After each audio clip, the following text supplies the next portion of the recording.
Sa Day 10 ng impeachment trial ni Vice President Sara Duterte, sinabi ng dalawang dating branch manager ng Land Bank na unusual o di pangkaraniwan ang naging pag-withdraw ng Office of the Vice President at Department of Education para sa confidential funds.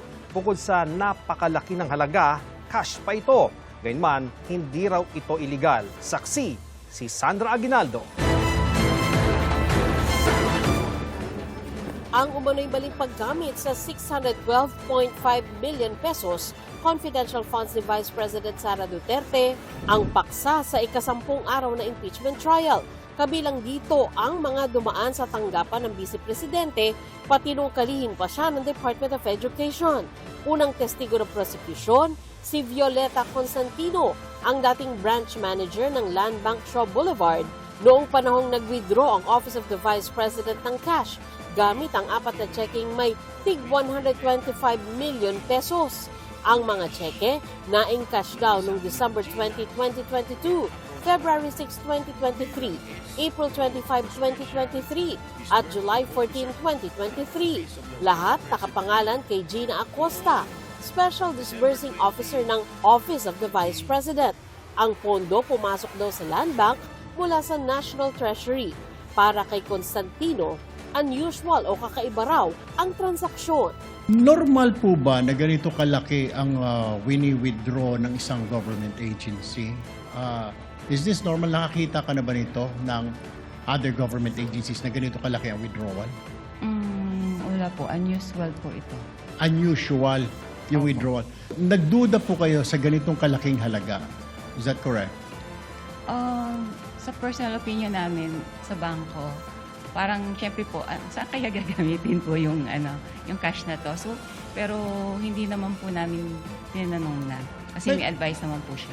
Sa 32 years nyo po sa banking industry, sa Land Bank, nakakita na po ba kayo ng ganyang kalaking amount na withdrawal ever before? First time po. Usually po kasi kaya naging unusual para sa akin kasi cash po siyang kinukuha. Sa other, naman po is, kumbaga nag-issue po sila ng mga cheque sa yung disbursement po nila by checks po, hindi po cash. Pero sabi ni Constantino, lehitimo naman at hindi illegal ang transaksyon ng OVP. Hindi rin nila ito itinuring na kahina-hinala o suspicious. Supported naman po ito ng advice. So once po nakapasok na po sa system at funded naman po siya, okay na po sa amin yun. Hindi po siya suspicious. At lahat po ay legitimate. Yes, sir. Just because it's unusual, it doesn't mean it's illegal or whatever. Tama po ba? Wala naman pong illegal doon sa encashment po.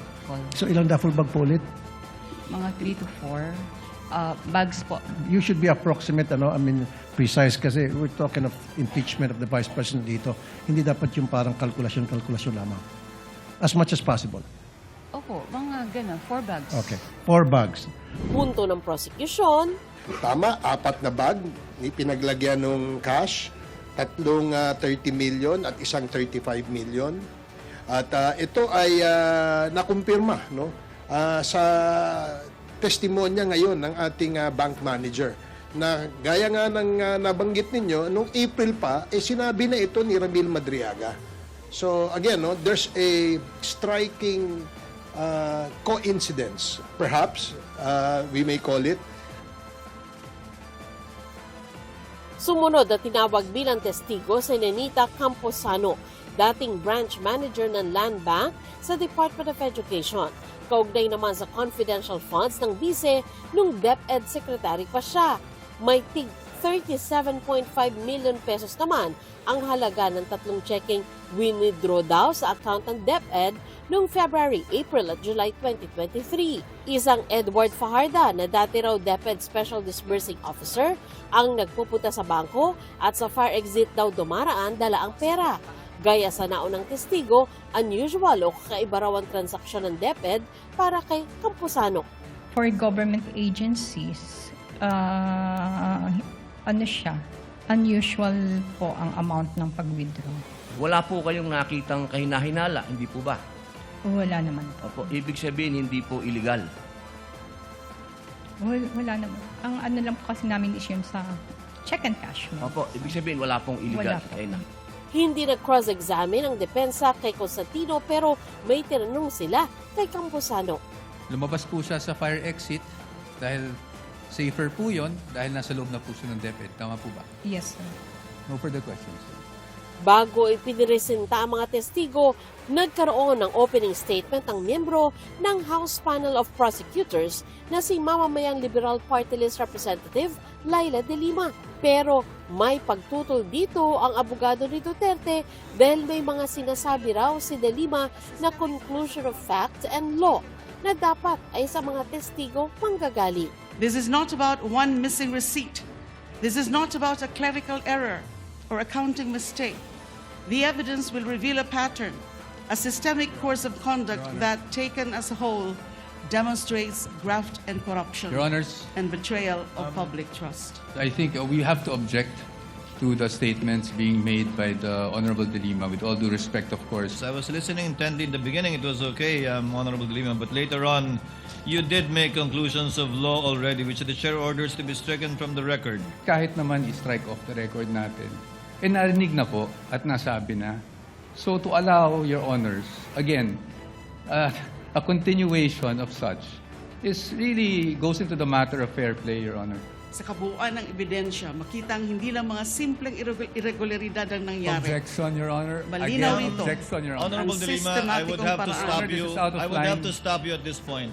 Noong nakaraang linggo, natapos ang pagpresenta ng prosecution ng mga ebidensya sa ilalim ng Article 4 ng Articles of Impeachment na may kinalaman sa umunay pagbabanta ng bise sa Pangulo, First Lady at dating House Speaker. Noong nakaraang linggo rin, napag-usapan ng dapat sanay pagbabago sa takbo para mapabilis ang paglilitis kung saan tatapusin muna ang presentasyon ng parehong prosecution at depensa sa bawat article of impeachment bago simulan ang isa pa. Pero tinutulan daw ito ng depensa kaya napagpa siyang simulan na ng prosecution ang pagtalakay sa Article 1 kanina. Sa susunod na linggo, itutuloy ang pagdinig kung saan 3 witness ang ipapatawag. 2 sa kanila ay mula sa Commission on Audit at ang isa ay Direktor ng House of Representatives. Ako si Sandra Aguinaldo, ang inyong saksi.